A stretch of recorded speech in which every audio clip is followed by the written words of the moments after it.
Thank you. Good afternoon, friends. May I have your attention, please? May I have your undivided attention, please? Undivided means you look at me. You all are pretty over here, but let me have a look at you. आवाज थोड़ी ऊंची ज़्यादा लग रही है. Is okay? Okay. NASA, a great organization of United States of America. We all know it. They did a pioneering work in space exploration, right from putting man on the moon. They had all the technology available, best brains in the world, best systems. But there are two events they will like to forget. 28th January 1986, spaceship Challenger took off. Yes, sir. May I escort you? Please give a big hand to my chairman. He is Dr. Sanjay Gupta, and I am privileged to be working under his guidance. Shall we carry on, sir? Okay. To get the threads together, spaceship Challenger, 73 minutes after liftoff, blasted. All 7 crew members died. President Reagan was wanting to showcase that space travel is safe, so they had put a school teacher also in it. Such a disaster. NASA was shaken, and so was the rest of the world. A Rogers Commission was set up to find out what was wrong. They found technology was not wanted. Systems were not wanting. What went wrong was flawed decision-making process. It was people participation was lacking because there were far too many players in it.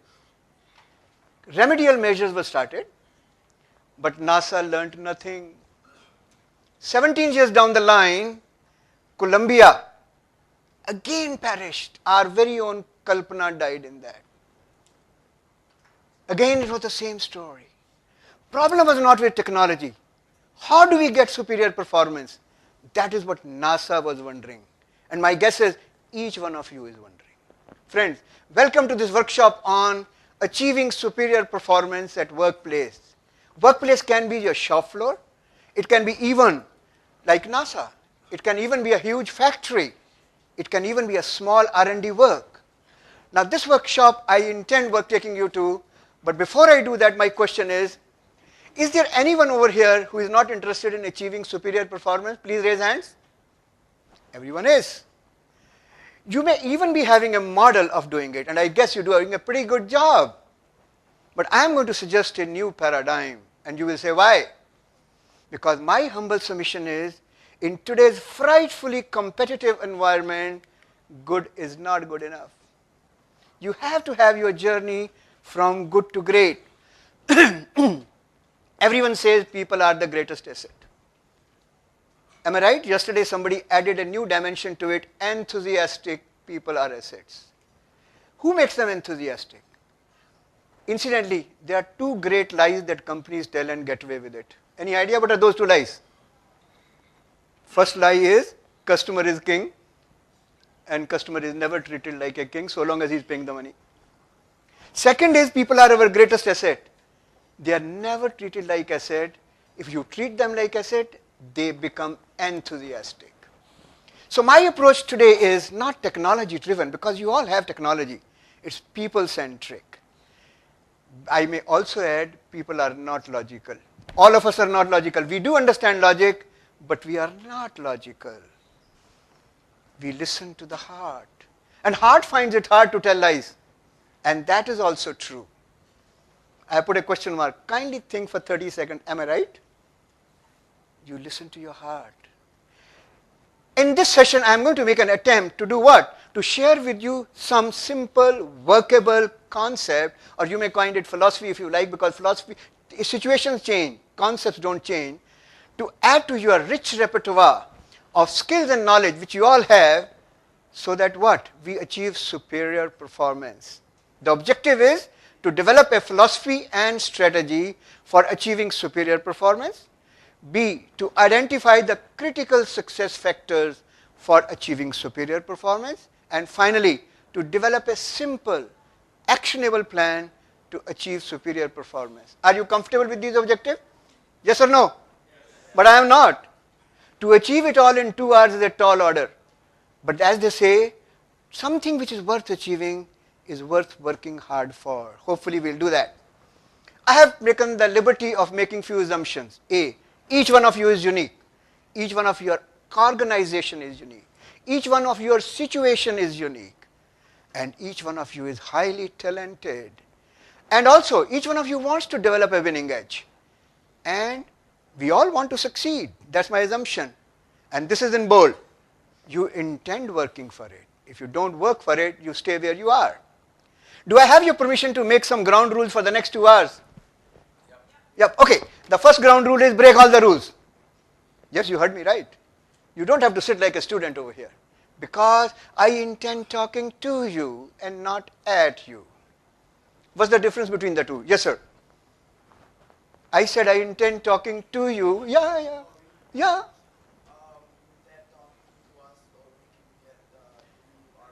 Brilliant. All I say is, when I talk to you, please feel free to interrupt, interact and interject as often as you like, so long as you don't hijack my objectives. If you do that, permit him to put a guillotine so that we come back to where we want to be. Do feel free to participate. There is no question answer session at the end. It is all in between. If you have some doubt, kindly write down on your sheet parking lot. Something which is not clarified, write down over there. And also, something on which you will like to take action when you get back to your place of work.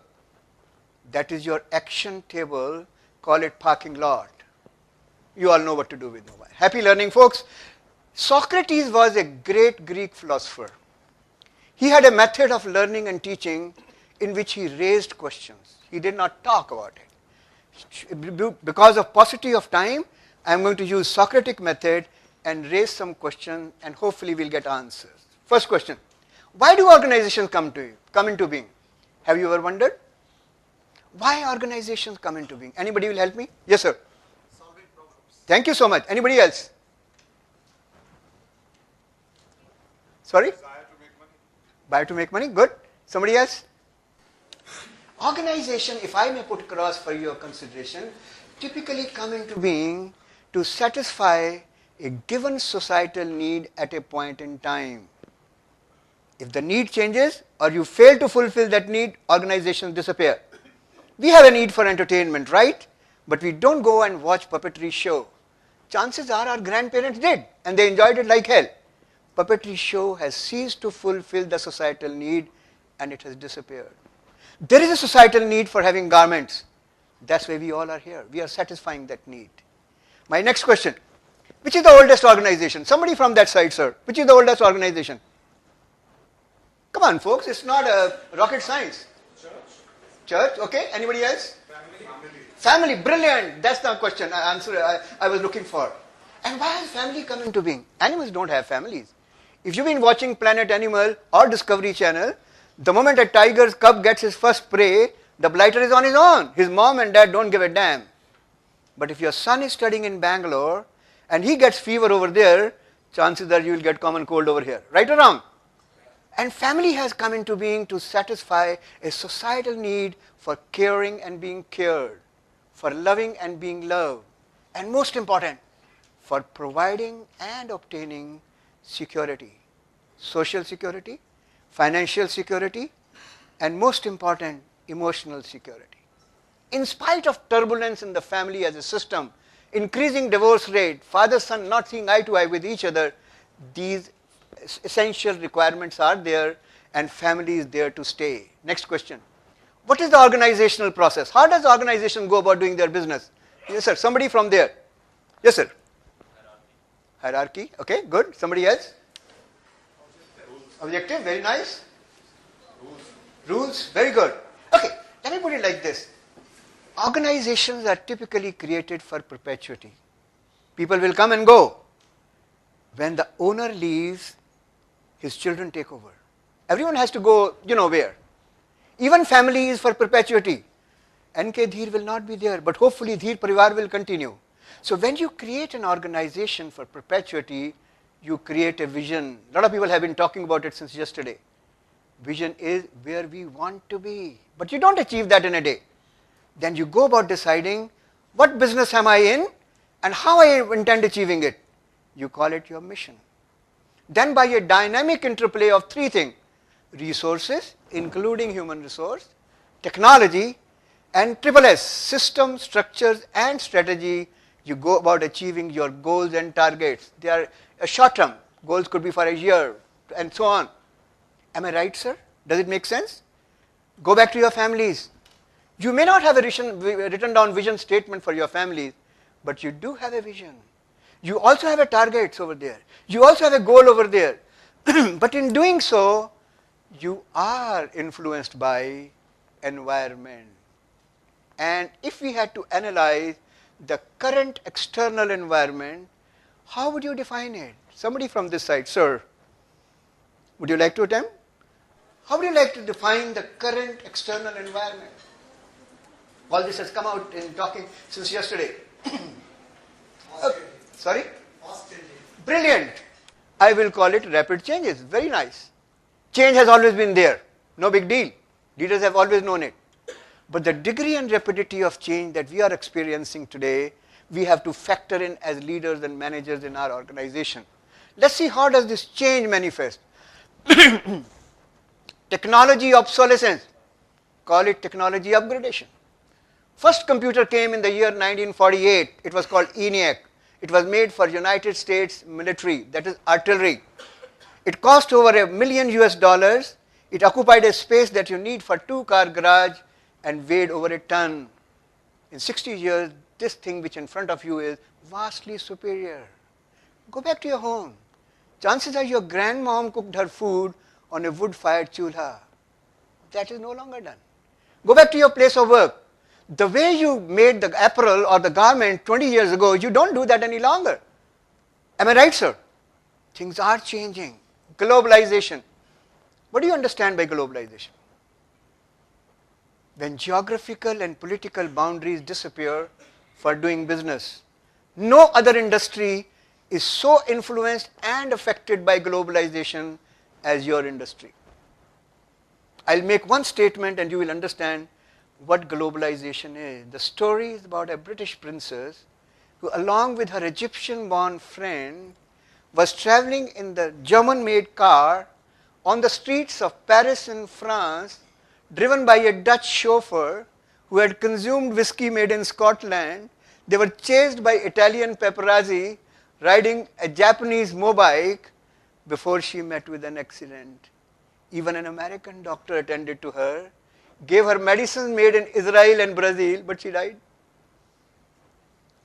Question is, the entire world was there. No prizes for guessing it right. It was about Diana, and it is true. Influence of communication, media, and computer. I hardly need to talk about it because we all are so glued to our mobile that without this, life is unworkable. Do you know there is a disease called lomophobia, and chances are we all suffer from it? Heard of it? Lomophobia is loss of mobile, fear of loss of mobile. So we all suffer from it. So much is the influence of this. And how about competition? It's damn it, very, very fierce. And customer is so hard to please that he is very demanding. Many years ago, India had only 3 cars: Herald, Fiat, and Ambassador. In army, we had only Ambassador as staff cars. And we used to say, Ambassador is a great car. Everything in it makes noise except the horn. So was the quality of cars at that time. No longer so. First time in the history of this country, cars have been recalled. Customer is virtually finding his feet. When I was taking a session, I asked somebody, I said, what is the definition of customer in India? He says, sir, kasht se mar. If that's what we are looking for, you know where we are heading. Okay, next we move on to, do you think organizations have internal environment? Yes. And what would you like to call that internal environment? Thank you, sir. Brilliant. When I was taking a session like this, a pretty young lady got up. He said, sir, before you go any further, tell me what is culture. It is hard to define. Coming with army background, I shot from hip and I said, well, culture is bhasha, bhojan, bhajan, bhangra. And I realized I had got the bullseye. The language you speak, the food you eat, the way you pray, and the way you entertain, that's your culture. Am I right, sir? And if that is culture, what is the common denominator in this? Common denominator is your shared values and belief. If you are in Karnataka, last course of the meal is curd bhat. And if you are in Rajasthan, they will give you papad. Their shared value is something which makes culture. Go back to your families. Do families have cultures? But of course they have. Shared value is, it could be respect for elders. It could be learning and lust for education, learning and learning more, or anything else for that matter. Why am I talking about culture? Because culture is beyond rule book. It is self-sustaining and self-correcting. We are going to have a think break. I am going to ask you to do something which we don't normally do. I am going to ask you to think.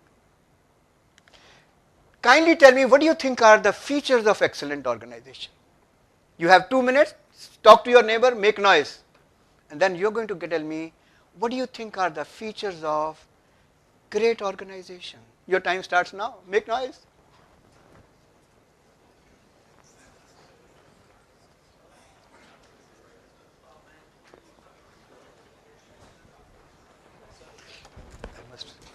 How do you do?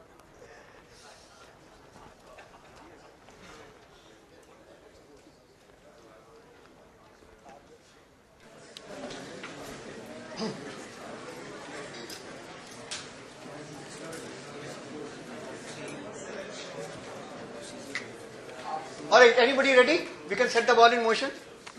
Who is ready? Hard work, yes sir. To create team. You're very brilliant. Communication. Brilliant, absolutely. Accountability. Ready to take risk. Encouragement, brilliant. Satisfied employees. Very good. I think it's a brilliant house. I think you have improved upon what I wanted to say. Accept. Very good. Accept. Still remains accept.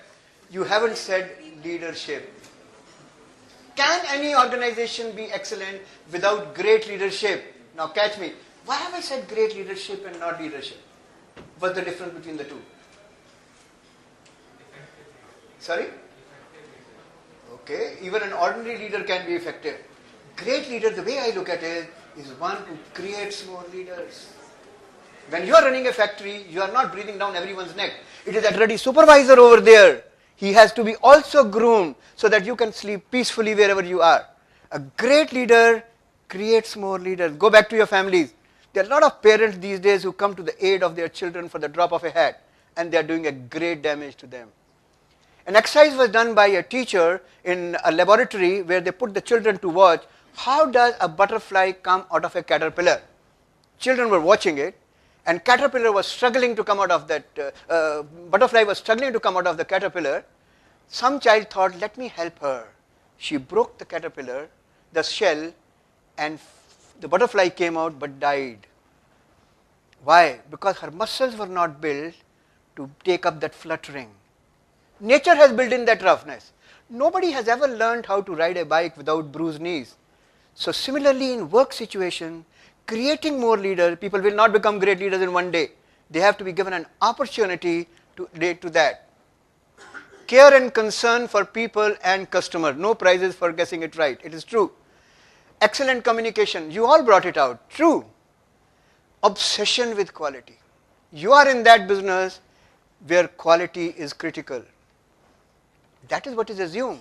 But I think any business is where quality is critical. Even running a family requires quality. So if you are not worried about quality, entirely at your peril. Learning and mentoring. The way things are changing, you're becoming outdated. When I did my engineering, we had Professor Sanyal. He said, half-life cycle of an engineer is 7 years. In simple terms, it means 7 years from today, you will be half as good an engineer as you are today. Another 47 years, you will be quarter as good an engineer. 20 years from today, you will become chief engineer, but you would have forgotten all engineering. So what is the message? To keep up with the changes which are taking place, you got to keep learning and updating yourself, and also developing people. That is mentoring.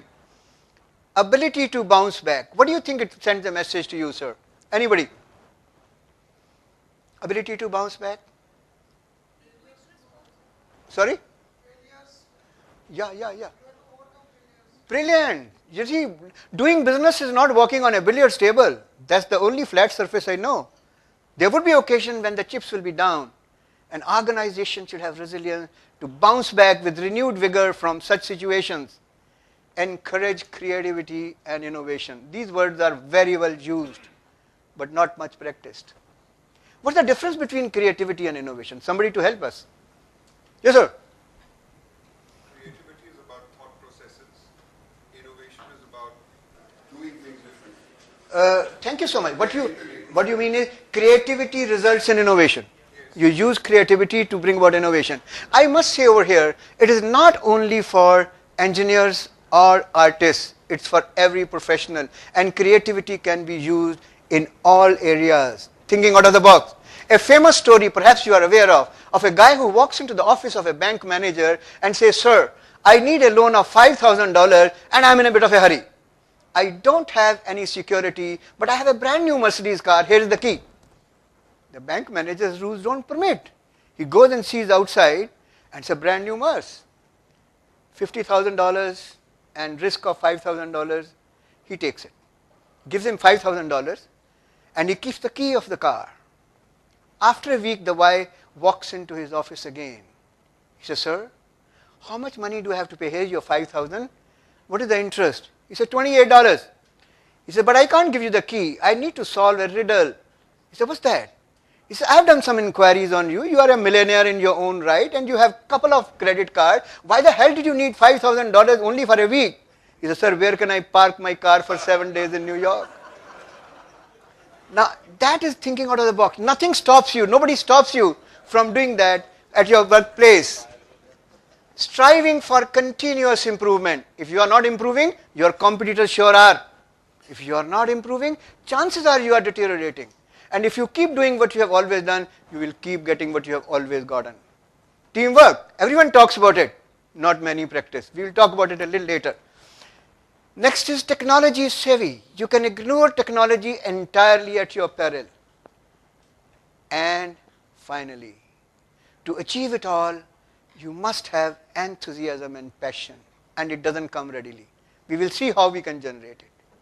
Now, my next question is, what does the excellent organization actually do? They have superior performance.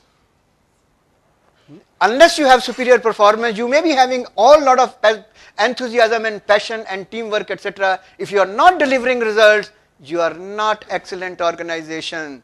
It is all about results. Do you agree with me or not? It has to be something which helps you. My next question, are these features applicable to your organization or not? If your organization had all these features, do you think it will be an excellent organization or not? And now you do a mental gap analysis. Do you think you have all the features? You don't have to answer me. It's for you to figure out. If you don't have, we need to do something about it. We are going to do exercise Chintan. I have just given a twist. Earlier I said thinking is something you don't do. But I said let me use Hindi. Maybe you use Chintan a little more. Now Chintan is identify key factors that can help achieving superior performance. A. B. How can you implement these factors in your organization? Again, you can make noise, take a few minutes, and we will have the answer from you. For a workshop, it's a bigger crowd. My privilege. So we will have it the way it is unfolding. Please do interact with yourself, each other, and then get to have the answer from you. Feel free to make noise.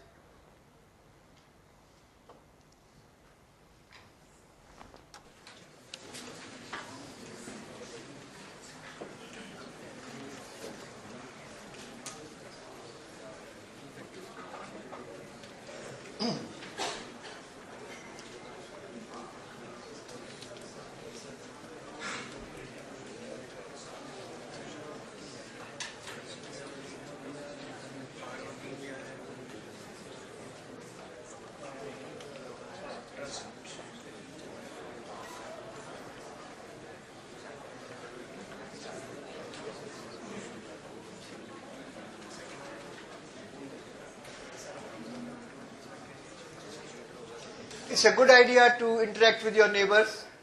You can shake hands if you like, so that there's a cross-fertilization of ideas.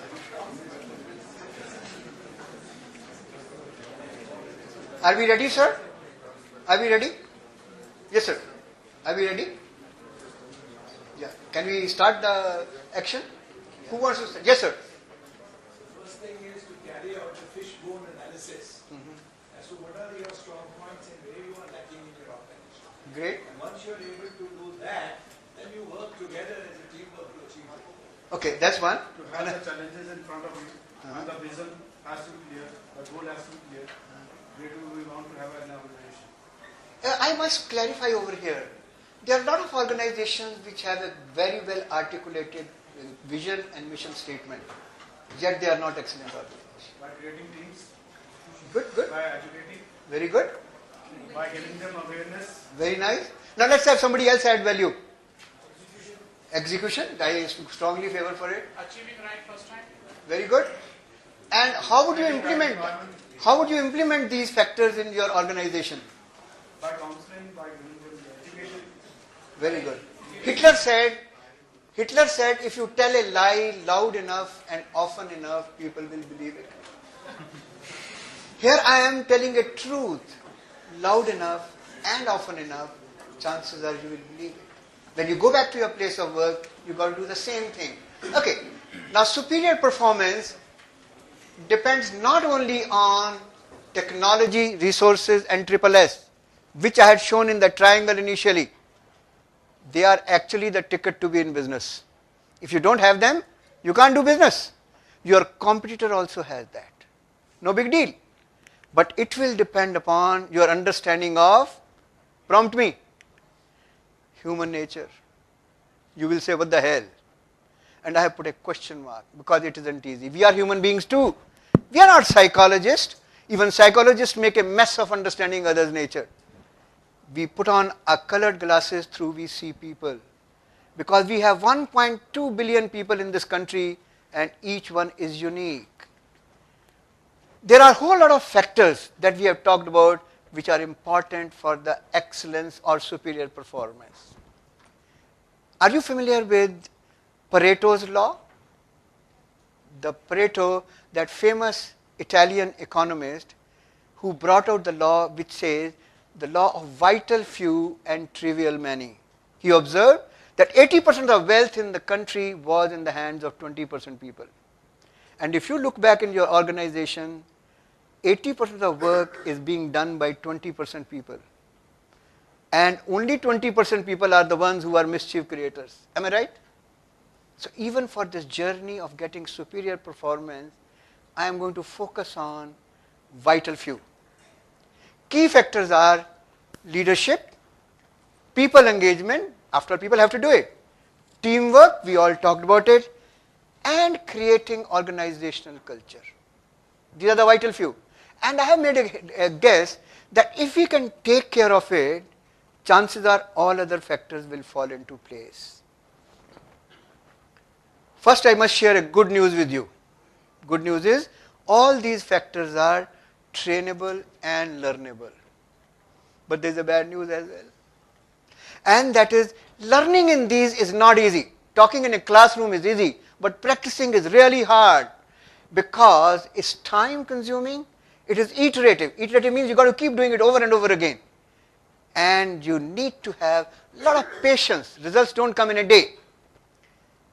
When I say self-directed learning, each individual will make his or her own action plan. Each individual will have to work on this. And believe me, it is doable. Now let me ask you, who are the enablers for this learning? One is leaders. Go back to your families. You as parents are enablers for learning all good things that your children do. And with great pride we talk about sanskar. Am I right? And how does sanskar develop? Because you have initiated learning of all those great habits.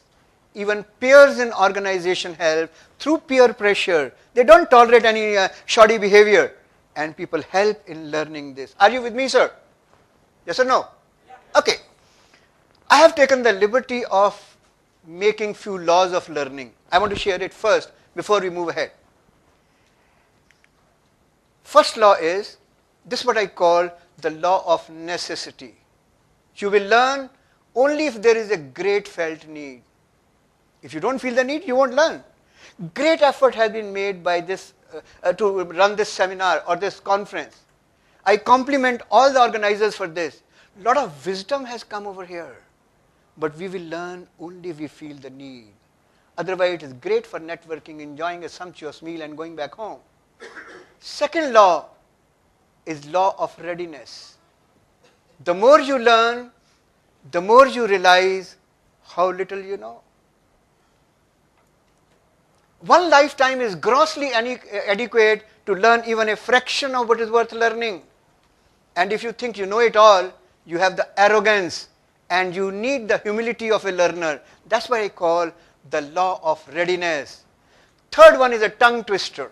Unless you learn to unlearn what you may have learned earlier, you cannot learn what you need to learn today. Do I make sense? This is called law of unlearning. Unlearning is a lot harder than learning. If a glass is full of water and you want to drink milk in this, you need to throw the water out. They say problem is not getting brilliant ideas in organization.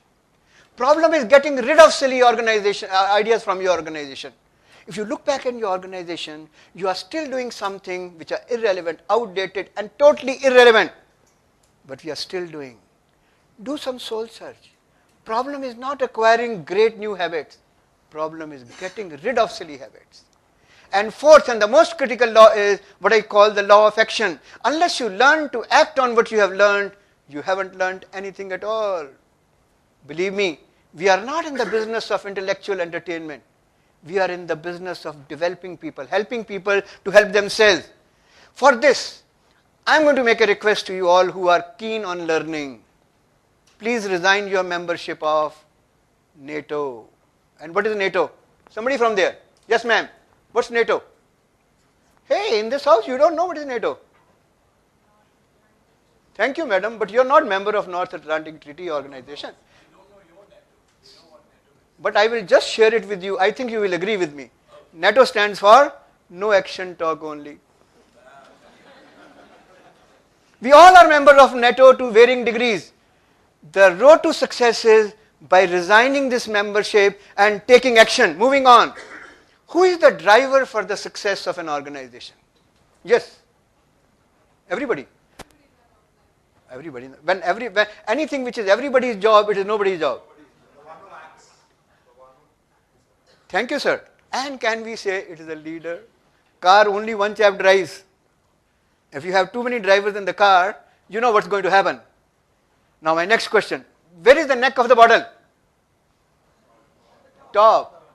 So bottleneck is always at the top. Whenever you have any issue or problem in the organization, it is the leadership issue. Make no mistake. Leader is not only the CEO. Leader is that supervisor as well, the team leader. Whenever there is a problem, buck must stop there. No choice. This is the price you pay for being a leader. Whenever there is a problem, it's a leadership issue. We all know there has been a continuous research to find out what is it that makes an organization click.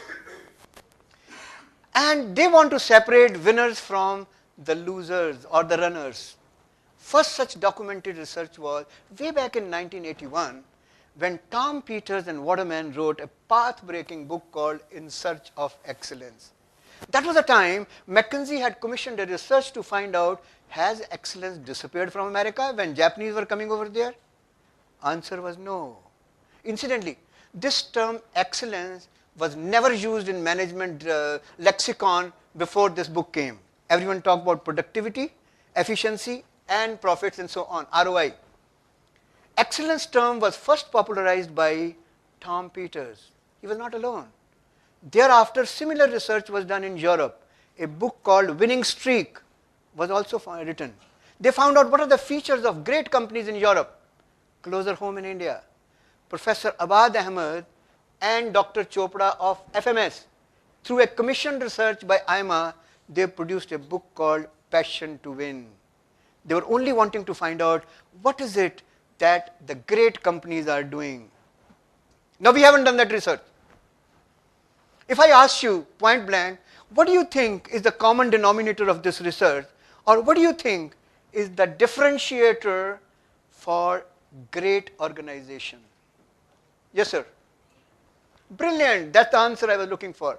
I have said leadership, because leader is one, leadership is all over. That's what is happening.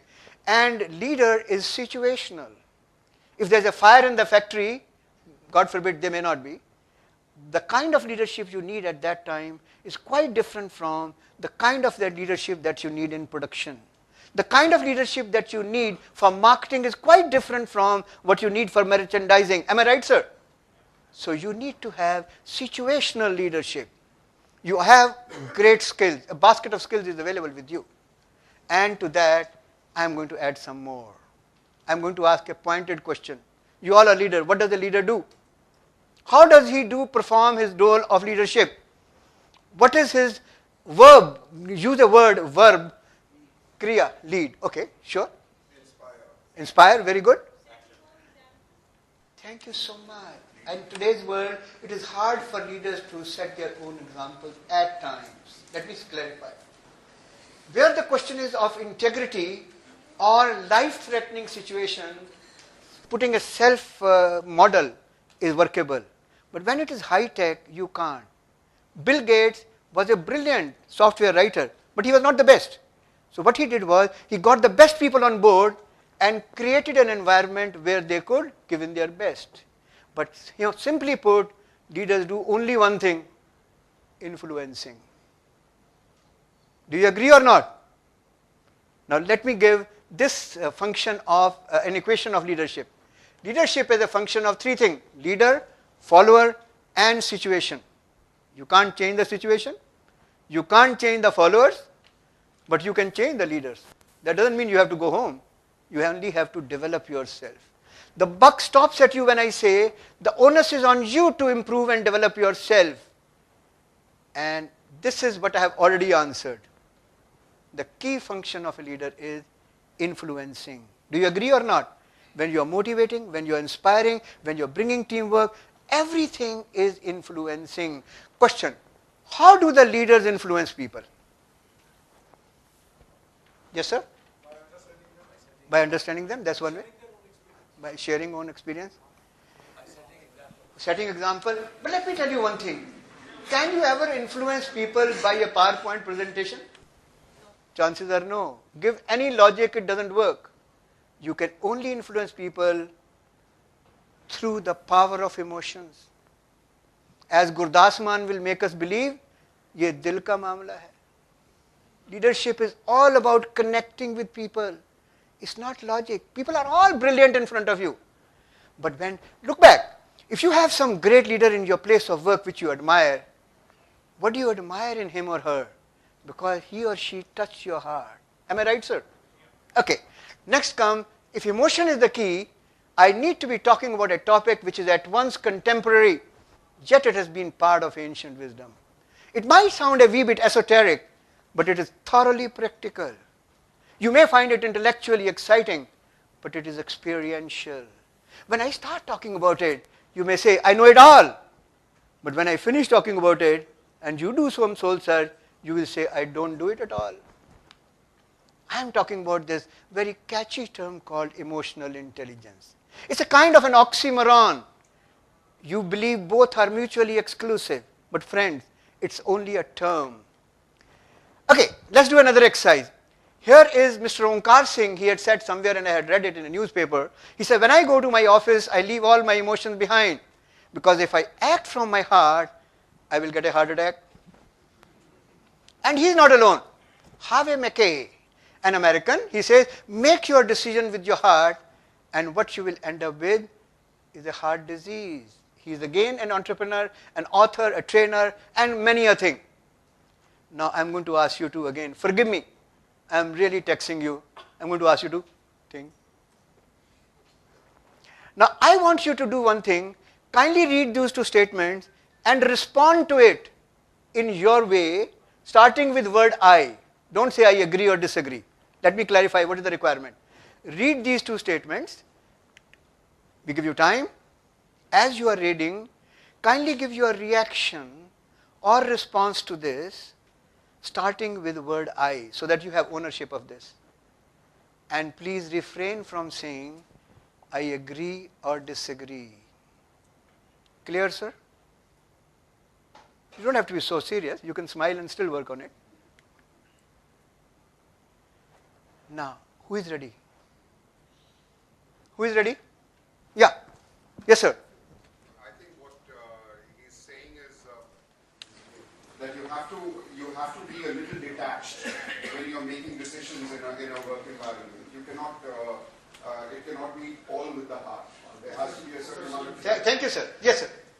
I think what you're also trying to say is when you make decisions with your heart, you tend to be biased. Some young girls over there. Yes. Anyone? I mean, I don't want to appear that I have bias only towards gentlemen, so I'm inviting some ladies to come and share their views. Yes, ma'am, over there. Anyone? Okay, let's have from gents. One more, last response. Yes, sir. He want to tell them. Start with word I, sir. Start with word I. I think he mean to say if he is thinking by heart, he is not using his mind. Thank you so much. Now, do you want to say, sir? Anyone? Last pair. I disagree. Okay, sir, my requirement was don't agree or disagree.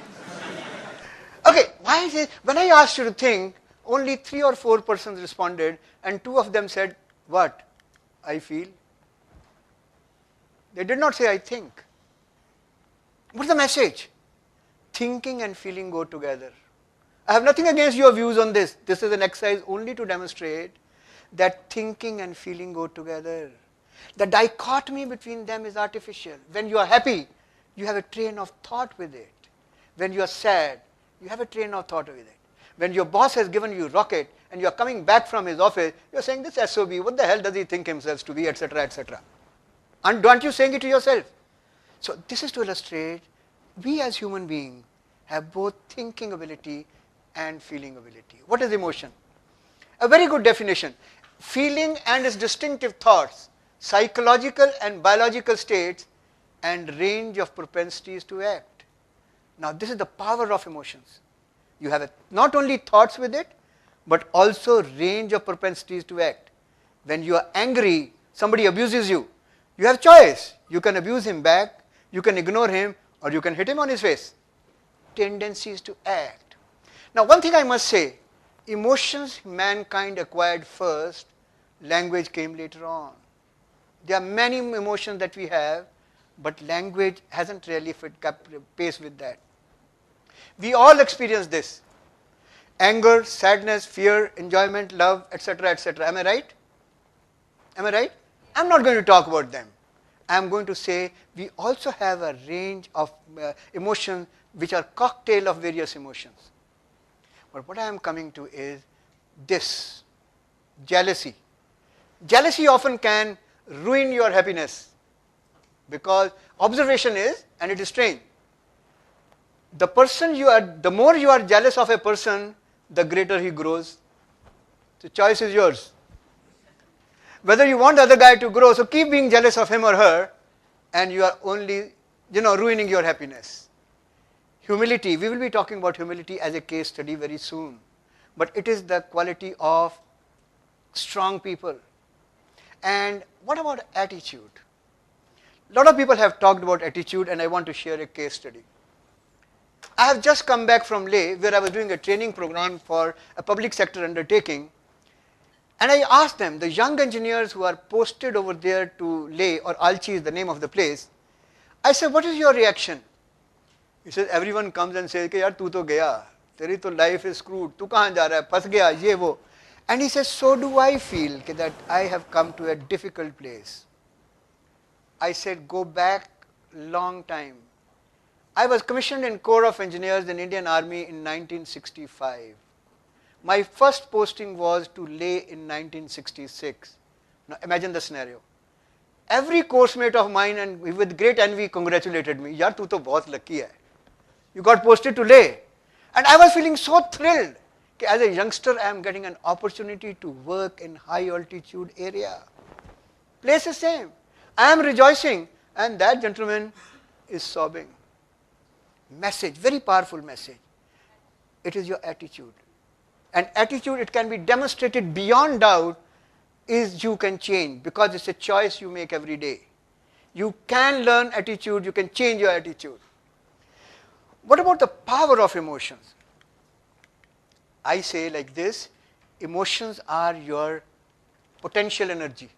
Those of us who have studied physics, they know that this is the powerhouse, and you can use it and make it kinetic. And 4 statements are important. Emotions are neither positive nor negative. They are neither good nor bad. But the effect is sure good or bad. Emotions are neutral, powerful, and important. Now imagine you have no emotions. In fact, there is a part over here called amygdala. Amygdala word comes from Greek word for almond because it is almond shape. If amygdala is removed, you have no emotion. You are neither sad, nor mad, nor glad.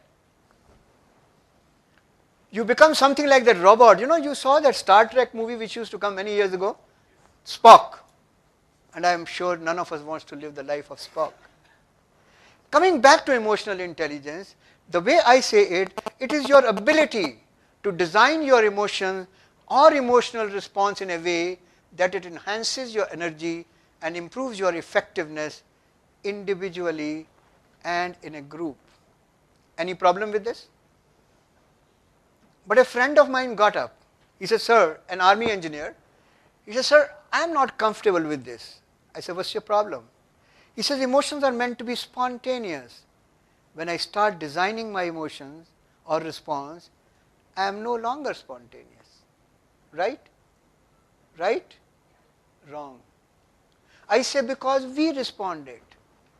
Suppose somebody, the example that I gave him was, I said, imagine your general officer commanding calls you in his office and he says, your wife is flirting with my staff officer.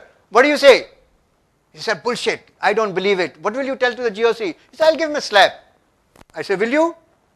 He said, no sir, वो तो फिर court martial हो जाएगा. I said, you have designed your emotional response. The way I gave the example earlier, when somebody abuses you, you don't really hit everyone who has hurt you. We have the ability to change our emotional response. Simply put, emotional intelligence is the ability to use the power of emotion, which is enormous, intelligently. Now, this is the essence of emotional intelligence, and I would urge you to think about it for 30 seconds. Anyone can become angry. That is easy. But to be angry with the right person, to the right degree, at the right time, for the right purpose, and in the right way, that is not easy. And this is what Aristotle said many years ago. When I said it is part of ancient wisdom, I am only demonstrating it. Emotional intelligence doesn't say you become saints. He says, go ahead and be angry. But that's the catch. How many of us are familiar with a book called Ramcharitmanas? Raise hands. I am delighted. Only about 5 hands have gone up. We are living in a great country. We talk about our cultural heritage, and maybe 10 people have raised hands. Any idea who wrote this book? Thank you, sir. If you don't look at it as a religious book, there's a lot of wisdom in this, and I am not going to recite everything except one. He says, Bade bhagya manush tan pava. Do you understand it in English? We are very fortunate to be human beings. We never really realize. We get up in the morning, we have 25 cribs, and when we hit the sack in the evening, we have 35 more. Because we are cribbing. We are not realizing how fortunate we are. And my focus is limited to what I'm going to talk about. We have 3 great endowments. One is our ability to think. All the benefits of science, technology, medicine, surgery that we enjoy today is because someone gave it a thought. Apples were always falling, but it took 1 Newton to say that there is gravity, and the world hasn't been same thereafter. Am I right?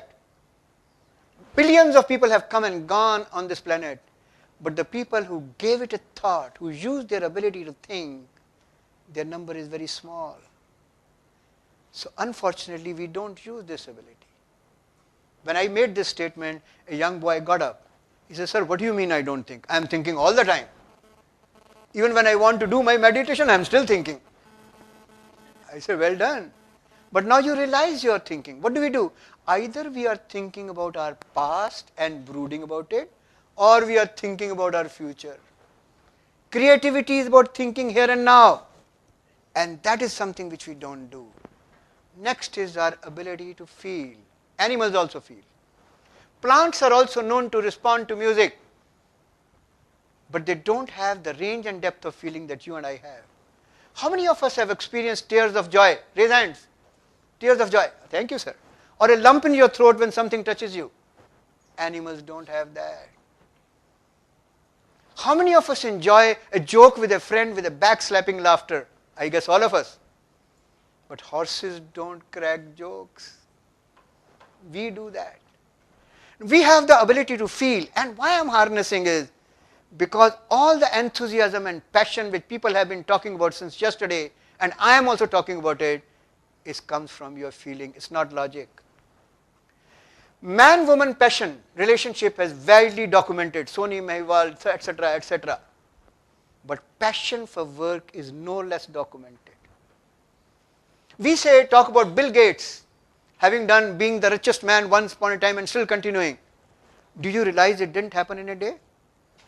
There is a study, a book called Outlier, written by Malcolm Gladwell, in which he says, to become world standard in any ability, you need to have 10,000 hours of practice. That is research oriented. Bill Gates, when he was a youngster, his mom and dad were living close to a place in Seattle where the university used to give free computer time between 12 at night and 5 in the morning. Young Bill was not chasing girls. He was passionate about computers. He will sneak out of the window from his house, go and use the free time on computer in the university. So when he started his Microsoft, he had 10,000 hours of practice under his belt. Now it is not logical, but it is passion. Imagine a young girl who wants to be a great singer. It is cold winter in Delhi. You all are tucked in well in your rajai. But that young girl at 5:30 is doing her riyaz because she has passion about it. If you want to improve yourself, this is a great ability we have. And the third and perhaps the greatest ability we have is ability to change. We always wanting to change others and we fail. The only person we can change is ourselves and we don't even try. Now look at it like this. Animals don't have this ability. A cow is programmed to be a grass eater. Even an American cow will be a grass eater, right or wrong? But you can choose to be a vegetarian or a non-vegetarian, observe fast or overeat. Why am I talking about it? Because when you want to develop your emotional intelligence, when you want to develop yourself as a leader, you got to change yourself. Message I'm giving is, you have it in you. Daniel Goleman talked about emotional intelligence in this way. He said there are 4 domains. In these 4 domains, one is called self-awareness, next is called self-management, third is called social awareness, this is relationship management. And if you see, there are 2 players, self and others, 2 activities, awareness and regulatory, and these comes your personal competencies, your abilities. Those are social competencies. Are you with me, friends? Okay, briefly let's see, these are the personal competencies. First is know thyself. Everyone has said that. Atma Gyan has been talked about. Unless you know yourself. Somebody mentioned about it, carrying out your gap analysis. In fact, you mentioned carrying out a fishbone diagram to find out what are your weaknesses. That is in the organization, so is in yourself. Here my focus is on the role of emotions and effect on you. Stories of a samurai. You know samurais are warriors. He goes to a Zen master and says, Master, tell me what's the difference between heaven and hell. Master looks at him contemptuously and he says, you bloody useless fellow, I'm not going to waste my time on you, get the hell out of here. Now samurai is shocked. He takes out his sword, his hand shaking, teeth clenching. He says, you know, master, I could kill you for this. Now master is very calm. He says, son, this is hell. Samurai realizes that he is about to do something terrible. He puts his sword back, he is apologetic, and he says, forgive me, master, I was about to do something terrible. Forgive me. Master says, son, this is heaven. Do you see the message? In our real life, we go through our defining moment, but there is no Zen master for us over there. We have to be aware of what we are going to do about that. I am going to talk about this thing called self-confidence.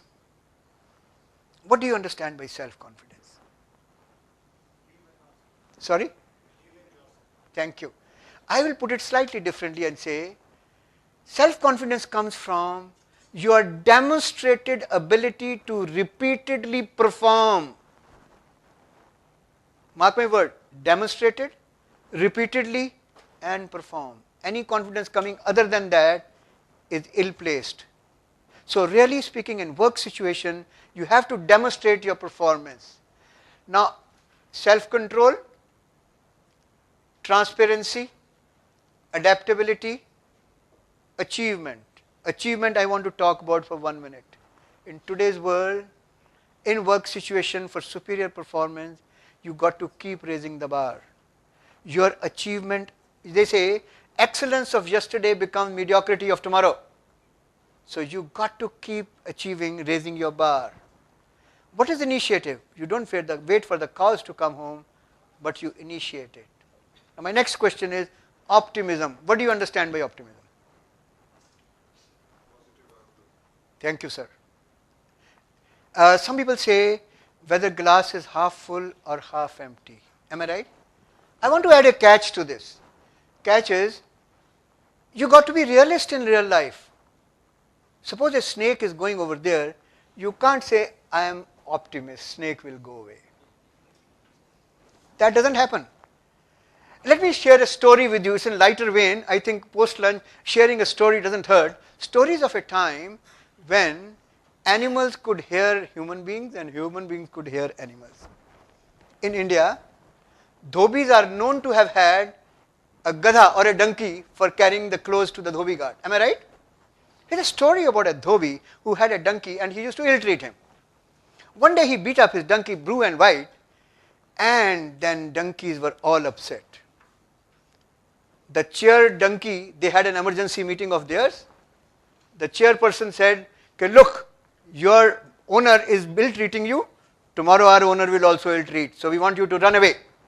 He said, no, sir, I can't run away. He said, why? He said, my future is very bright. He said, tell us how. He said, that is confidential. I can't tell you. So they disperse. After a month or so, the same story is repeated. He is beaten even worse. Again they have an emergency meeting. The chair donkey says, okay, now, either you have to run away or you have to tell us why the hell aren't you moving from there. He said, sir, my future is very bright. He said, how is your future bright? He said, I can't tell you. When they insist, he says, okay, if you want to listen, let me share it with you. Dhobi has a very beautiful daughter. And he keeps telling her, the day you misbehave, मैं तेरी गधे से शादी करा दूंगा. Now friends, we don't live in this surreal world. This is not real. Optimism by all means have it. If your competitors are doing a great job, you can't say, sir, I'm optimist, ये हो जाएगा. नहीं होगा. You will have to work on this. Similarly, your social competence comes from social awareness. What is empathy? Heard of this term? Yeah. What is empathy? Very good. So, very nice, very nice. Very well said. My next question. Can you put yourself into other shoes with your shoes on? No. So message. Idea is, like he said, learning or experiencing or being aware of the attendant emotions of the other person. You can only sense it when you have put your shoes behind. In other words, when you have put your emotions on the hold. But here is the catch. Do get to know about the emotions of the other person, but don't get carried away. It will cloud your decision making. It should help you to make a proper decision and not cloud it. When we come to relationship management, have you noticed the term motivation is not there? Inspiration is there. Why? Because motivation at times has a manipulative tinge. Inspiration is when it comes from within. Now let me ask you another question. There are three great leaders which are discussed and studied in all B schools today. Mahatma Gandhi, Mother Teresa and Nelson Mandela. What do these all three great leaders have in common? Sorry? Sacrifice? Inspire. Inspire others. Very well said. Very good. In this house, this left side, would somebody like to share? Leadership. Yes, I am talking about their leaders. Have you noticed they all influenced thousands and millions of people without authority? Mahatma Gandhi had no authority. Nelson Mandela was in jail. Mother Teresa was working in slum, influencing without authority. When you have to influence people by using your rank, stature or position, I am your dad, listen to me, that's no great influence. But when it touches their heart, it is influence without authority. And that is what has power. Developing others, we've been talking about mentoring all along. Now if you have these abilities, you will be developing others. Teamwork and collaboration will soon be suggesting, and if you have these qualities, you are what is called resonant leader. Heard of this? Let me share it with you. What is resonance? We have studied physics in 10th class. When the two frequencies match, their amplitude increases, and that is resonance. Matching, sing, right? All music is resonance. When the note is discordant, we say besura ga raha hai. Discordant note is no resonance. Similarly, in human behavior, when you can have resonance between your thought process and feelings and others, that is resonant leaders. Again, connecting through heart. Now this is for your consideration that it is possible, it is doable, and it is for your consideration. What does a leader do? Somebody had said he leads. Yes, sure he does. I'll put it slightly differently and say he uses his knowledge, skills and ability, call it attitude, to provide the service of leading. I am in the business of providing service. Leader is also providing service. Leader is not making anything. He is providing the service of leading. And as service provider, he goes beyond. He must understand the current and future needs and expectations. What's the difference between needs and expectation? All these terms are used even in your various criteria, standards and normal language. But let's define what's the difference between needs and expectation. Anybody would like to help me? Yes, sir. Some youngster from there.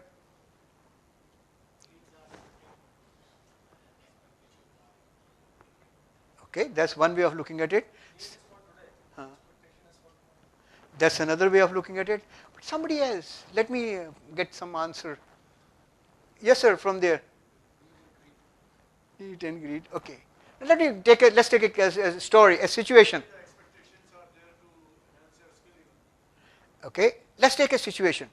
You are driving from place A to place B. Shall we say from here to Faridabad or Gurgaon? Let me first unfold the situation. And it has rained. You halt at a dhaba and you want to have a cup of tea. You want to have a hot cup of tea. So what do you tell the dhabe wala? Yeah, garam garam chai pilao. Am I right? Now that's your need. But your expectation is that the tea should be boiling hot, that is 100 degrees Celsius. It should be not served in a chipped or a dirty cup. There should be no flies or cockroach floating in the tea. The waiter should not put his finger into it and then bring. Am I right? This is your expectation or not? But you don't announce it to him. Get me a hot cup of tea at 100 degrees Celsius, served in a cup which is not chipped, There should be no mosquito or fly or cockroach in this, and waiter should not put his finger into it. What's the difference? Need is what is stated. Expectation is unstated need. It is still your need. It is implied need. Similarly, when your people you are leading, they have certain needs which are known to you, but there are certain implied needs. With the people with you, they need to have that. Now, question is not only suppose you are a service provider, you not only meet the needs, but you exceed them. That makes a great leader. There is a concept of servant leader being talked about, and I go to the Indian ethos in Arthashastra. In Arthashastra it is written, king, that is leader, shall consider as good not what pleases himself, but pleases his subjects, that is followers.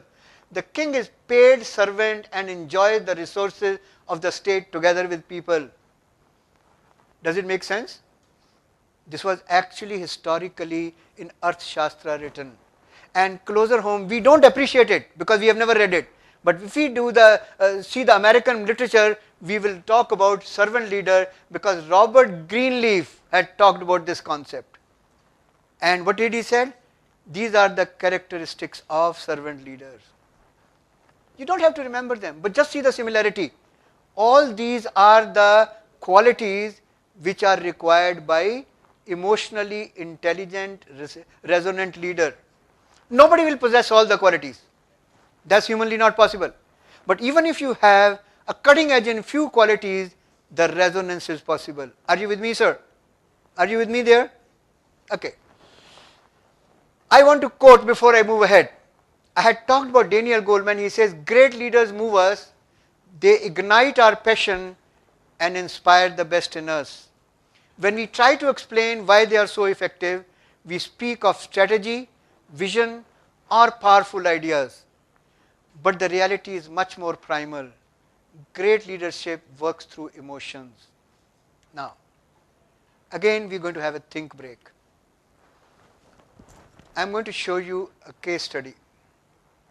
Small. Can you read, sir? Can you read? Can you read? Help me, Zoom.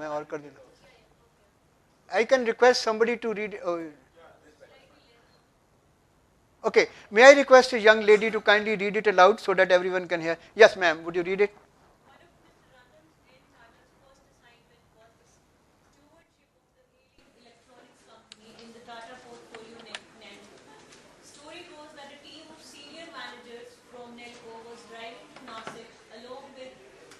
R&T. Along with R&T. Halfway into the journey, the car had a flat tire. It's not working. And as the driver pulled up, the occupants, including Mr. Tata, got out from a comfort break, leaving the driver to replace the tire. Some of the managers welcomed the forced break as it allowed them a much-needed chance to light up a cigarette. Some used the opportunity to stretch and smile and share a joke. And then one of them suddenly noticed that Mr. Tata was not to be seen and wondered aloud where Ratan Tata might have vanished. Was he behind some bush? Had he wandered off inside the roadside dhaba for a quick cup of tea? Or was he mingling with some passerby listening to their stories? None of these. In fact, while his colleagues were taking a break, Ratan Tata was busy helping the driver change tires. Sleeves rolled up, tie sweated away over the shoulder, and hands expertly working the jack and the spanner, bouncing the spare tires to check if the tire pressure was okay. He had droplets of sweat on the probe and a smile on his face. In that moment, the managers accompanying Ratan Tata got a master class in leadership they haven't forgotten. And that's the moment that the driver of that car probably hasn't forgotten. Now, what is the master class for leadership for you in this? Inspire, inspiration. What is the message you are getting? Be prepared to get your hands dirty. Very well said. Anybody else?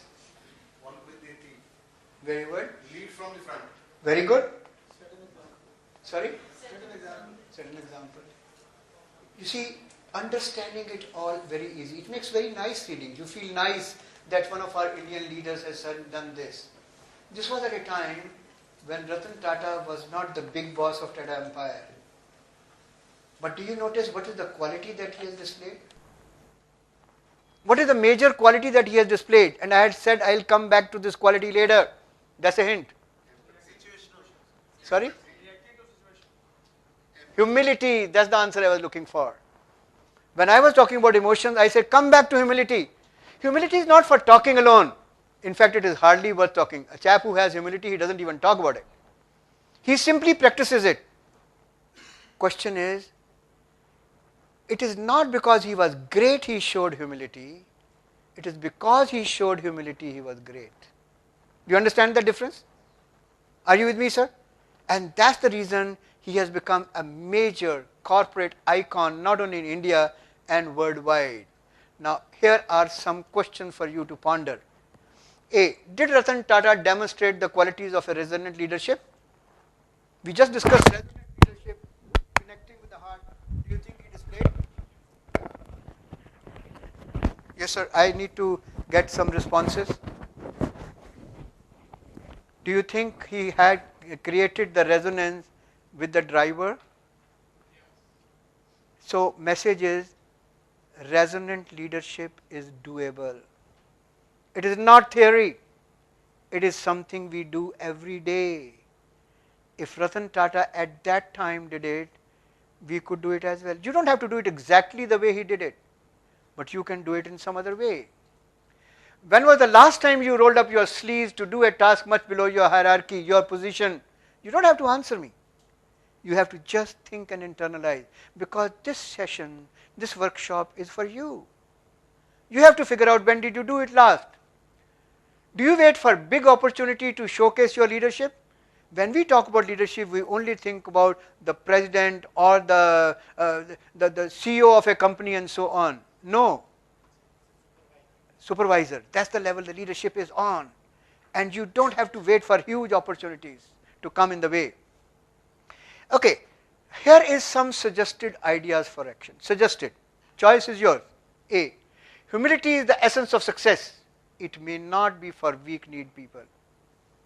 It shows strength, and I strongly believe when you practice humility, it changes your character and personality. Okay. Practice leadership in small things instead of waiting for big crisis or major product launch. You don't have to wait for that. And, sorry, somebody made a point? Did I miss a point? No. Any question? Okay, we move ahead. Seek to find opportunities to lead in everyday moments. We were discussing in one of the sessions, the kind of work that we do in garment industry is repetitive. It tends to be boring, non-challenging. Am I right? That is where we have to look for opportunities to excite people for this moment. Okay, here, this is my favorite. When one's hands get dirty, the mind remains clean. Just think about it. And it is again doable. You don't have to think too much about it. Now, in brief, I have talked about what leadership at workplace can achieve superior performance. Are you with me in so far? Okay, now comes up people engagement. Yes, sir? Any questions, sir? May I help? Okay. Think break. Yeah, ma'am. Sure, sure. That's why I asked. As we studied, we know there are so many kind of leadership like autocratic, bureaucratic, but the best is situational leadership. Sure. Which is based on situation. Absolutely. How we can learn it? It is in you. You will have to adjust to the situation. You see my equation. Equation was, leadership is a function of leader, follower and situation. Situation will tell you what kind of leadership you have to use. Okay. If there is a fire on, you can't sit and have a participative leadership. Okay, let's find out how are we going to drown the fire. You don't do that. There perhaps you need commanding. There will be autocratic. Okay, get fire over here, get this thing and do it. That's why people say leaders are born. Perhaps not. There are people who have leadership quality, but like I said, leadership is trainable. It is learnable. Sir? Yes. No, sit down. Thank you. The lady has raised a point. The leadership is situational. I couldn't disagree with her. This is what my starting point of leadership was in fact situation. And when you say how will you learn it, if you have these abilities, what I talked about as resonant leadership, even in commanding situation, you are creating a resonance. How? You are removing the fear of your people. Everyone is scared of fire, right? When you take charge and say, okay, you do this and move on, you are removing their fear, but you are in command. Suppose there is an emergency in aircraft landing. You don't sit down over there to have party. Aapka kya vichar hai, hum kare. You have an action plan over there right away. So situation will dictate what kind of leadership is required. When you are doing an R&D work or a creative work, shall we say, a designing work, the kind of leadership required there is different. In production required totally different. Do I answer your question? Thank you. Now, my think break now was to raise two questions to you. How will you determine the success of your organization? Answer to these two questions. How each individual employee connects with your organization. Number two, how each individual employee connects with the customer. If the answer is positive, chances are your organization is doing great guns. Answer will indicate whether you are doing great in your organization or not. So the two key players for organizational business success are your employees and your customer. Now that is where the question, this is what I said initially, two lies people tell and get away with it. If you take care of these two things, success is waiting for you. Here is a different point. Both your customers and your employees have feeling. This is a newer dimension. So far people don't talk about feeling. They only talk about their intelligence, qualification, systems, procedures and so on, SOP. I am bringing in this definition, this new dimension for your consideration. How do you use it? How do we know it is true? The statement that I have made is loud and doesn't fit into your scheme of things. Because there was a Gallup research. Gallup organization was started by Dr. Joseph Gallup more than 50, 60 years ago. And it is very well known. In fact, they talk about GOP, Gallup Opinion Poll. Having started with poll, they are a major consulting organization today in the world. They had done this research for 50 years to find out on global scale what is going on. The aim of this study was to uncover what separated strongest, productive and profitable workplace from not so great ones. This session is about making superior work performance. So this is why relevant to discover conditions that attracted key customers. We all want key customers. Not only want, they should have loyalty. They should not go away. We should look for additional customers. Right or wrong, sir? So that's our requirement. This was the study. And this was the phenomenal data. Incidentally, this study is documented. There are a series of books. First book was what I started in the beginning. First Break All the Rules. That is the name of the book. Then Dr. Rath and Follow This Path. There are 3-4 books which are talking about their research and what great companies have been doing. Okay, let's move on from this. Now, they had used a concept called engagement level. Customer engagement and employee engagement. My focus over here is at the workplace. The employee engagement. What is engagement? When a man and woman get engaged, what happens to them? Apart from getting sweet dreams, what else happens to them? That happens later on. They are booked. They are committed to each other. They don't think beyond it. Thank you, sir. An engaged employee is one who is engaged to the organization, his work. That means he is committed to the organization. Now that he said was, now it is interesting. He said engaged employees are only 30%.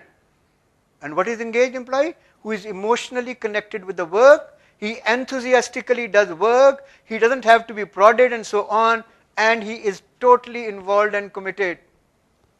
54% are not engaged. This you could call star performers, this you could call passengers. And 16% are actively disengaged. That means they are disruptive. They are creating problems. In fact, somebody said jokingly, well, in this organization, we do a lot of creative problem solving. First we create a problem, then we start solving it.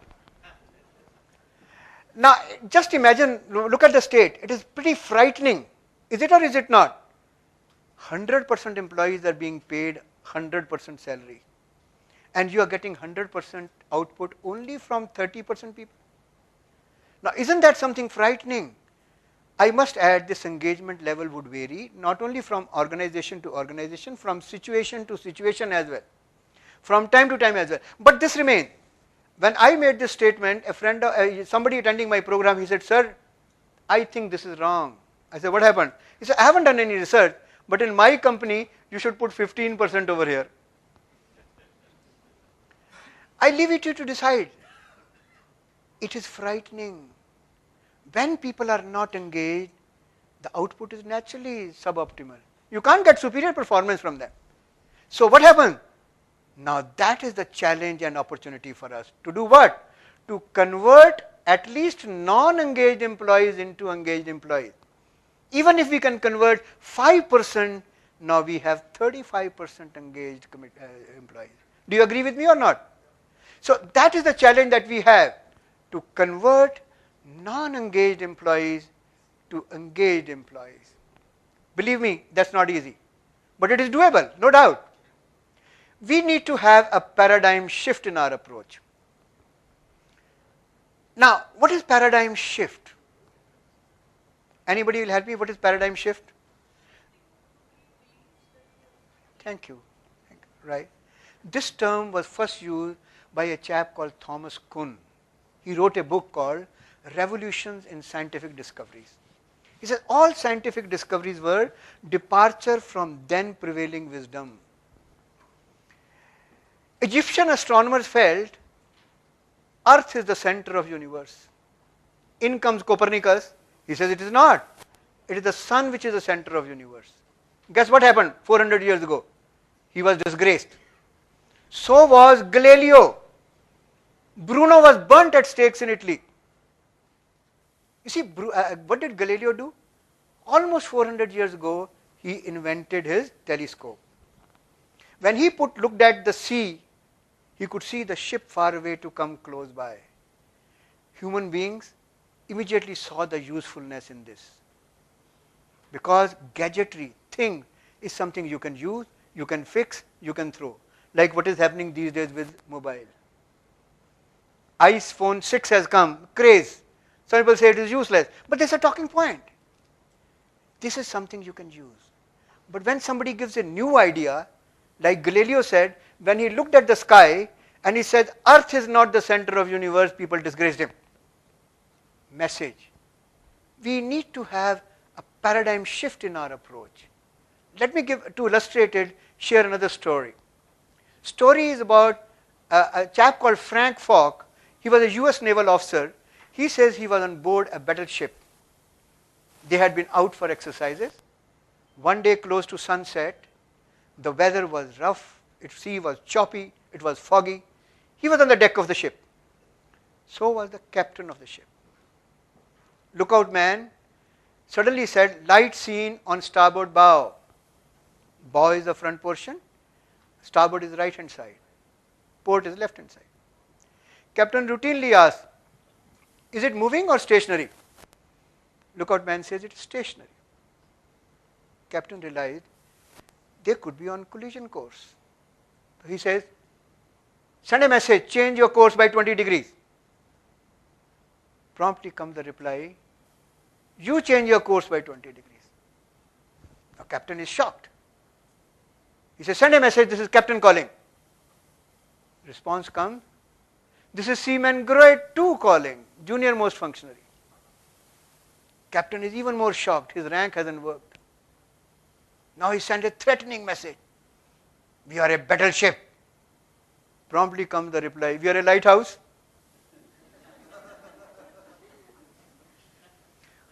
Who do you think changed the course? Obviously the battleship. Message is, as we grow high in hierarchy, or in our age, or in our position, we tend to believe all that we know is worth knowing. What we don't know is irrelevant. And that's the disaster. When we let newer ideas come, we improve ourselves. And that's a tough call. Nobody else can do it for you except you. You need to take a call to get a newer ideas come. When I talk about paradigm shift, what I'm saying is from historical, scientific, rational, hyperlogical management approach. Management approach started by Taylor, Frederick Taylor, which treated men like machines. But today, we need to change to a more people-centric approach. Ye, as they say, it is not only true, but ye waqt ki awaaz bhi hai. We haven't got a choice. People who are going to deliver to you, you got to be having an approach through them. Second shift, what kind of shift we need? People normally think human beings are emotion driven. Emotions are messy. We can't understand them. They create problems at workplace. Like I shared the quote in the beginning, attributed to Onkar Singh. People say, leave your emotions behind when you come for a place of work. Now the current thinking is, emotions are a powerful driver. If we want passion in our organization, we have to use the emotion, right or wrong? Passion is not logic. He has to do something illogical. We need to understand and accept emotions as a positive tool, as a powerful tool. We must also realize people are different. And they will behave differently, no doubt. So don't expect a same an interaction with everyone in your team or organization. Emotional intelligence, which I discussed briefly with you, can be used to unleash the power of emotions. I must admit, I have merely suggested emotional intelligence. We do a 3-day program on emotional intelligence to get the feel of it. It is only to suggest that there is a tool available for good leaders to work on. And believe me, emotional intelligence starts with you. You do the soul search. Now, when we want people to be working in your organization and getting fully devoted, now let me read out what I mean by engagement. Degree of employees positive or negative emotional intelligence attachment. Positive or negative, because engagement is all emotional. To the job, colleagues and organization that profoundly influences their willingness to learn and perform at work. Superior performance believes in results, the outcome. This I have already said, only 30% people are engaged. How to motivate them? That's the question everyone is asking. Am I right, sir?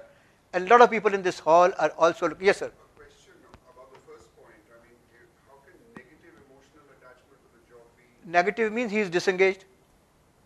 Oh, he is disengaged. He is disengaged. You see, if he is positively engaged, he is fully engaged. If he is least attached, he is not engaged.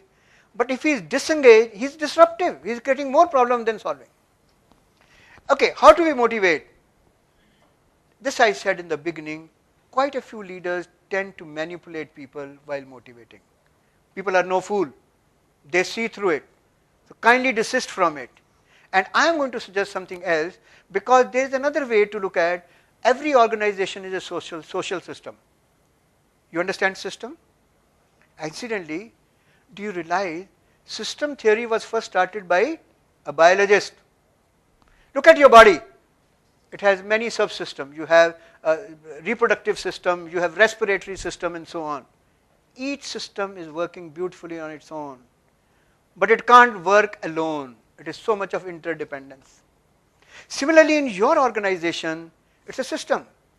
Production cannot work on its own. It has to be interdependent on merchandising. It has to be interdependent on quality or whatever. So organization is a system with many subsystems. But I am talking about social system in which people like you and I are there. People are the constituents of the social system, and they have various appetites. Hunger. These are biological needs. Organization does nothing about it. That the individual has to satisfy himself. Hunger, energy, that is relaxation, pain, sexual pleasure, etc., etc. Organization doesn't do it. But they have other appetites. These are called social appetites. Organizations have to be conscious and aware of it. Every employee wants to feel secure. He wants to do innovation, do something new. And skill development Okay, something to win. He has achieved something, self-development and self-esteem. I am okay, you are okay. And finally, warm family feeling. Have you realized in a place like this, when you come, two strange people, when they come and meet together, they want to sit together all through 2 days, right or wrong? So you have a sense of security and warmth with people with whom you have clicked hands so far. These are the innate needs. So what do I do as a manager in my factory? I need to provide them opportunities to satisfy these appetites. Call them by any word. They say a rose by any word is still a rose. Don't call it appetite, call it what you like. So let me read. Leaders need to create an environment that provides an opportunity to satisfy the social appetites of the people. Now, last word. This is the only way to motivate people. Listen. How do you listen? By keeping your mouth shut. If you look at the word listen and silent, both are the same letter, alphabets. Alphabet. Incidentally, do you realize when a child is born, mom and dad are wondering when he will start speaking? Is it or not? When will he say mama? Am I right? And when he starts speaking, you wonder when will he shut up? A child goes to school, he is taught how to read, how to write, how to speak. Have you ever been taught how to listen? You have never been taught how to listen. But that is the most important thing. Listening is the only very easy way to motivate people. How do you listen? One is hearing, other is listening, third is aggressive listening, fourth is empathetic listening. When you are listening to the person to know what his or her feeling are. And another very important way to motivate. You see, we in India have a serious issue. We all like to be appreciated, but we hate to appreciate someone. We are very conjuice in that, and I'm going to share a case study with you.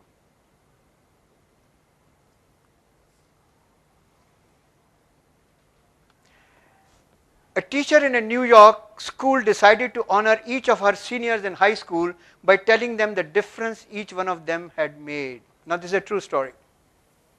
She called each student to the front of the class, one at a time. First, she told each of them how they had made a difference to her and the class. Then she presented each of them with a blue ribbon imprinted with gold letters which read, "Who I am makes a difference." Afterwards, the teacher decided to do a class project to see what kind of impact recognition will have on the community. She gave each student 3 more blue ribbons and instructed them to go out and spread this acknowledgement ceremony. Then they were to follow up on the results, see who honored whom, and report to the class in about a week.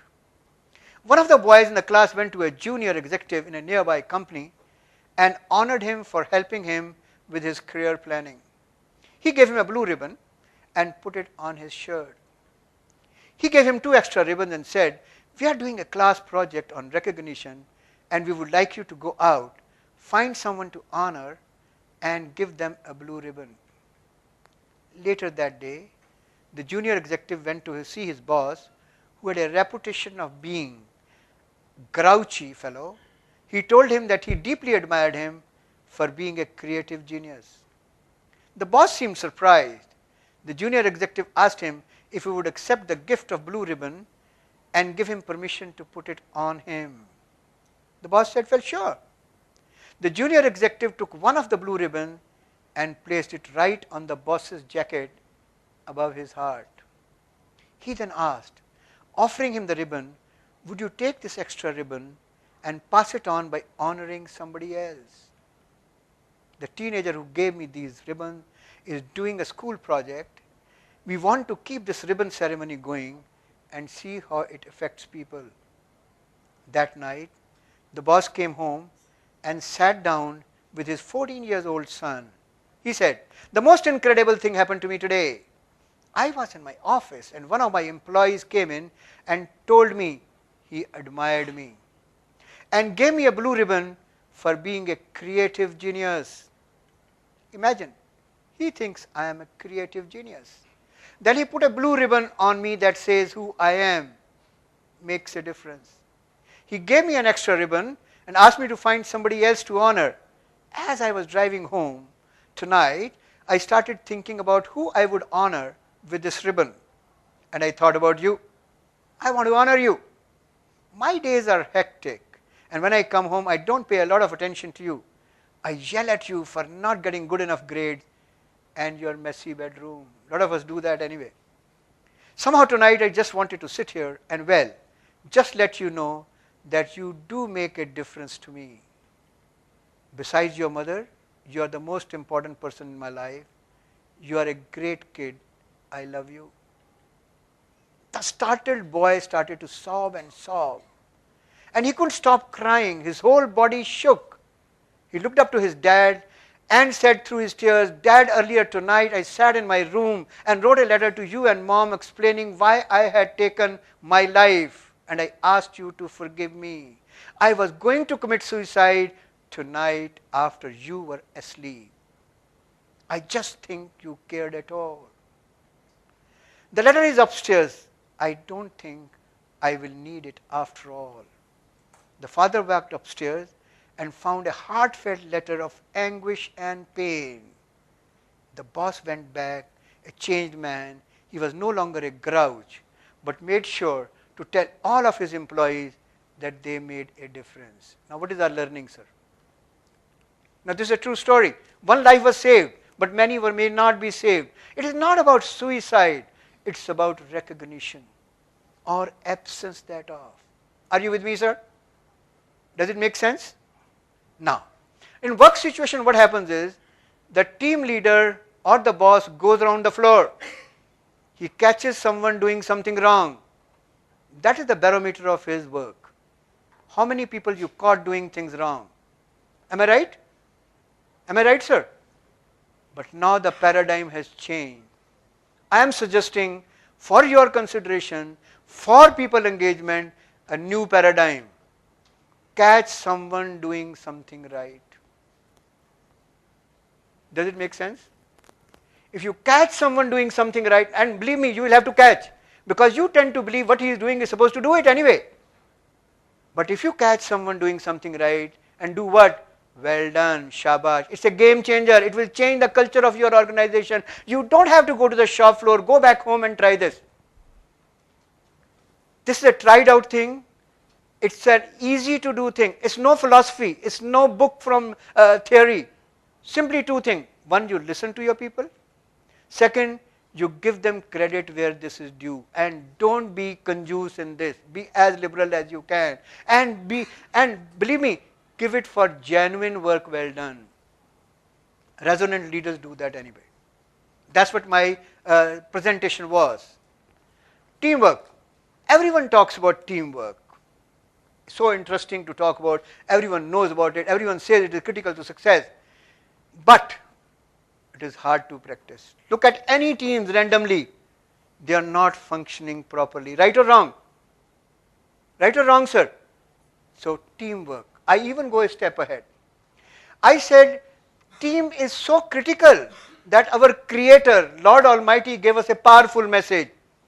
We all are creation of the teamwork of our mom and dad.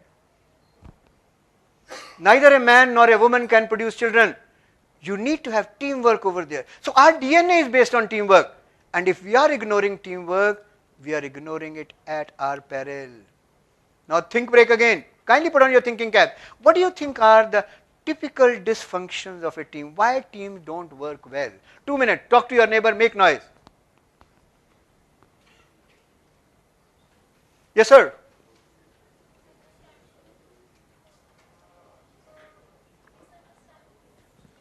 Okay, misunderstanding. She's ready. Anybody else? Sorry?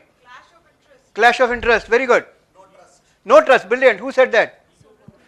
Define it further. Okay, we'll come back to you. Yes, somebody? Thinking I'm the best. Sorry? Thinking I'm the best. Very good. Yes, somebody over there. Ego. Yes. Actually speaking. Sorry? Very good. All are right. Now, let me put it in brief. There is a book called 5 Dysfunctions of a Team. It was a runaway success. I believe it is still Times popularity rating, it is still there, maybe it was published 4 or 5 years ago. Written by Patrick Lencioni. I have chosen to quote from that book because I think in nutshell he is talking about what are the 5 dysfunctions of team. First, absence of trust. Now when you don't trust each other, what happens? There is fear of conflict. Now here is not the conflict of personality, but conflict of ideas. People don't give ideas. When you don't trust, you say, किसी ने सुनना तो है नहीं, क्या फायदा है? क्या फर्क पड़ता है? Let him do so. So if you have trust, you are willing to be vulnerable. Nobody will say your idea is useless. Then there is fear of conflict. When there is fear of conflict, there is no commitment. Because you have given no idea, you have been told by your boss to do so. Sir, आपने कहा था, मैंने कर दिया. If there is no commitment, there is no accountability. If you are not part of the decision making, you are not accountable for that. And if you are not accountable for that, there is no attention to results. It is activity driven, not result oriented. And I said in the beginning, superior performance must result in results. Am I right, sir? Put it in a positive format. High performing team will do what? They trust one another. They engaged in unfiltered conflict around ideas. We are talking about creativity, innovation. We want ideas, unfiltered ideas. There is a whole lot of discussion going on.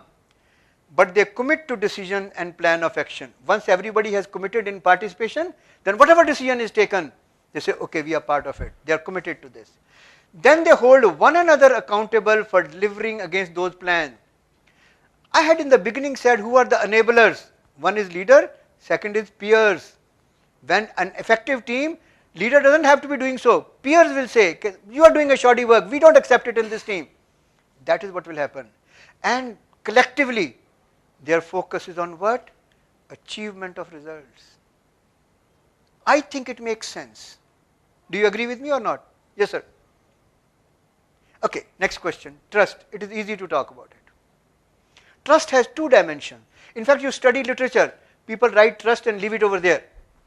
One trust dimension is trusting others. Second dimension is being trustworthy. When you are trusting someone, you are being vulnerable. Am I right? That's why the saying is, trust in God, but don't forget to lock the car. You can't say, आज मंगलवार है, हनुमान जी के मंदिर जा रहे हैं, car खुली छोड़ दो. The chap who is a car lifter, he says, आज हनुमान जी के मंदिर जा रहे हैं, किसी जोकर ने कार खुली छोड़ी ही होगी. So, message is, trusting is being vulnerable, and you don't just develop trust by switch off the light. It develops over a period of time by predictable behavior of the other person. You can't command trust. You have to earn trust. Imagine there is no trust between husband and wife. I don't have to say much. Life is hell. If your son is studying, shall we say, in Bangalore, and you don't trust his usage over there, you are in a mess and you are making his life mess. But if there is a trust which comes from demonstrated behavior of predictability, both of you can smoke peace pipe. Am I right, sir? Are you with me? Okay. Now let's move on to next. I have talked about trust. It sounds simple, but believe me, it is very hard to practice, and it needs a lot of discipline and persistence. What is discipline? Discipline comes from the word disciple. It means you do something which you have been told. Hanji sir. Discipline is not jumping the red light at 11 o'clock in Delhi when no cop is around. That is discipline. So in this case also, when you are wanting to practice trust, it needs discipline. Patrick talked about 5 dysfunctions. I have added the 6th one. Even if you have trust, even if you are committed, even if you are doing it all, if you don't have passion in the team, it is still working at suboptimal level. And how do you create passion? Here is a suggestion. Never be too grand in your approach. Small success. When the team tastes small success, they have reasons to celebrate. And passion comes in a multiplier effect from there. If you make a huge grand plan, it is likely to fail. Now this is my recommendation. Passion will not come on its own. Talking about passion in a conference is fine. But how to create passion, people must taste blood. Blood of what? Success. Let's learn from animals. Here is a small few minutes presentation that I have. I hope sound is here. Sound is there? No sound? Thank you.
What did we learn from this?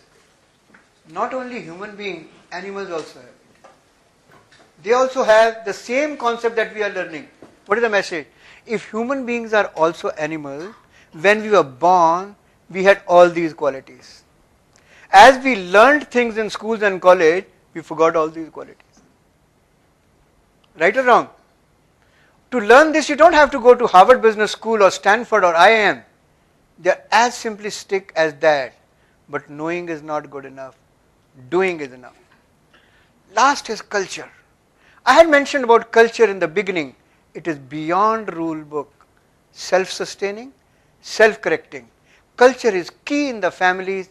Culture is key in the organization. I had said it is based on shared values and beliefs. It may even have stories, myths, and so on. And quality management principles which ISO has made, one of them is leadership. And I'm going to read what this says. This says leaders must establish unity of purpose and direction of the organization. Clear? What is in bold is more important. They create and maintain the internal environment in which people can become fully involved in achieving the organizational objective. What is internal environment? We discussed in the beginning. What do you call the internal environment? Organizational culture. So leader's job is not also creating organizational culture, but his main job is creating organizational culture. This is what you do as mom and dad at home. You are creating a culture, children take off it on their own. Are you with me, sir? So your main role is culture, and you can never fake a culture. People are no fools. Similarly, you can have a quality culture because you're not accepting shoddy stores anyway. Now, when you go back to your place of work, I'm going to end my presentation shortly. Question is, what is it that you do when you get back to your place of work? What is your main takeaway? What is doable? That is the key, because go back to my laws of learning. And the fourth law of learning, unless you act on that, there is no learning at all. This is my favorite quotation. Simplicity is the ultimate sophistication. Leonardo da Vinci said that many years ago. So any initiative that you take, either on yourself or in your team, kindly keep it simple. Human nature is meant to be simple. Irony is we have great academicians who take great pleasure in making simple things into complex. Your approach should be to make complex things into simple. Simplicity, A. B. Less is more. Don't attack too many things at one time. Any improvement initiative that you want to take, either on yourself or in your team, keep it small. Believe me, less is more. And taste small success. Passion will come from small success. You can fail, doesn't matter. Do another one. Success is something which is a great passion creator. People can keep talking about passion. There are books written on passion. But passion will come only from success. Do you agree with me or not, sir? And this is, even at the risk of being repetitive, what I would say is mool mantra. Catch someone doing something right. And if you catch someone doing something right, and you can say, well done, its results will be there for you to see sooner than you expect. You could turn around and say, okay, this is an often said statement, 1,000-mile journey starts with a single step. So you got to make a beginning. It's your life, it's your company, you are wanting superior performance. So you got to make a beginning. If a team leader says, सारे ही ऐसे कर रहे हैं sir, मुझे क्या फर्क पड़ता है, KFP. You know what is KFP, na? की फर्क पैंदा. If you have the KFP attitude, then nothing will move. I'm going to talk about power of one. There is power. Famous poet John Keats and a philosopher was walking down the beach in England. It was high tide. There were a lot of starfish lying on the beach. He saw at the end of the beach a youngster was prancing around over there. He walks up to him and he says, son, what are you doing over here? He says, sir, I am throwing fish back into the sea so that they can survive. He laughs. He said, there are thousands and thousands of fish lying over here. What difference does it make? He picks up one fish, shows it to the poet and says, sir, it makes a difference to this one, and throws it into the sea. One fish survived. Right? That is what is called power of one. You don't have to bother a damn whether the other team leader is doing or not. You can take the proverbial first step of a 1,000-mile journey and you have the power of one in you to make a difference. Friends, I had the privilege of running this workshop for you for nearly 2 hours. It was my endeavor to share with you some actionable, generally simple action plan which you can start using when you get back to your place of work. I attempted to share with you the wisdom which is there for us. You don't have to reinvent the wheel. My main focus was on 2 things. A, in today's world, people are bright, they are smart. You can't treat them like machines. You got to connect them with heart. Dil ka mamla, as Gurdas Man will believe. For that, if you do, you are a resonant leader. You are sensitive to that. You don't get carried away, but you connect with them while keeping the organizational objective. One was this concept. Second one was, when you're talking about team starts with trust, and trust is not easy. 2 dimensions of trust, trusting and trustworthy. And that will have the cascading effect to getting the end result. Remember, no matter how good the team is, if there is no passion and excitement in that, it's not winner. It's still kicking the dust. Then I talked about people engagement. Very simple. Just do 2 things when you get back to place of work. Listen to the person. Keep silent. Ask questions so that he knows that you have understood him. And catch someone doing something right. And finally, create a culture, create an environment where people feel to do so. There was a CEO who used to say, make sure you make your daily quota of mistakes. He was not suggesting that you break the table. He was suggesting that unless you try something new, you can't make mistake. Having said so, all that I'll say is, well, I enjoyed being with you all. Thank you so much. May your journey grow. God bless you.